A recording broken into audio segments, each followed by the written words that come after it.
question is about Part D and the Senate Finance Committee and whether or not you're satisfied specifically with what they put on the table for reforming Part D. Did you say Part D or Part B? Part D, Delta.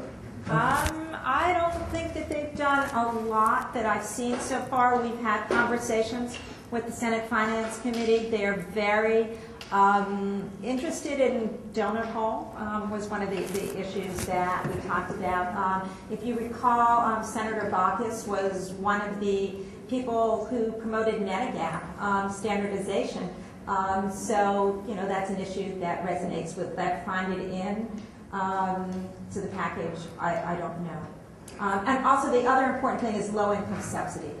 We think that there will be low-income subsidy, Medicare savings programs, issues in the package. I think if I were a gambling person, and I'm not, the one thing that I would say for sure that we'll find it in the package would be low-income subsidy and Medicare savings program reforms. I met with Senator Baucus last week, and I have to admit I was rather frank with the senator, because some of you might recall the senator was for the MMA.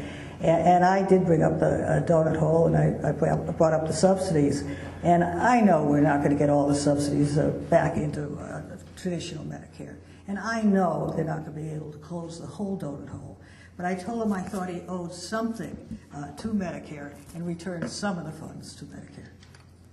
We talked with Chairman Waxman last week, and he mentioned Part D specifically, not closing, but limiting the donut hole. Do you think he's your champion for these issues? I met also with with Chairman Waxman, and he was very much against the MMA.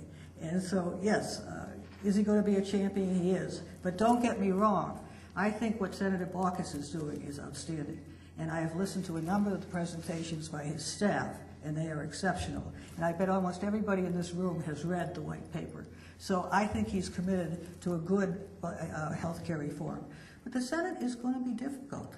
I mean, one of the big issues is there's going to be a public plan. Now, the House, many in the House would love a public plan. Go over the Senate, it's a very different atmosphere. So there's going to be numerous battles. And of course there should be. There absolutely should be. When you think what huge amount of health care costs we have in our gross domestic policy.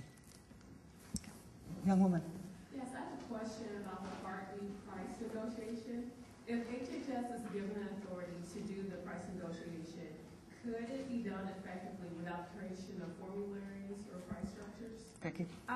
I think, to be honest, that you probably need to have the formulary for the reasons that Marilyn said. If you're looking ways to improve quality in this country and you're looking to negotiate the best price, why not get the drugs that are the most effective? I think when you look at formulary designs, there are ways that you can design a formulary that improve upon what we have now in the Part D market, particularly the specialty tiers. There's a lot of prior authorization requirements, and there's a greater need for transparency. So I think, yes, to negotiate effectively, you probably will need a formulary, but that will serve the broader goal of access to quality health care, I think. Another question? No? Well, thank you very much, and be sure to get the materials because they have all the PowerPoints outside the door. Thank you very much for coming.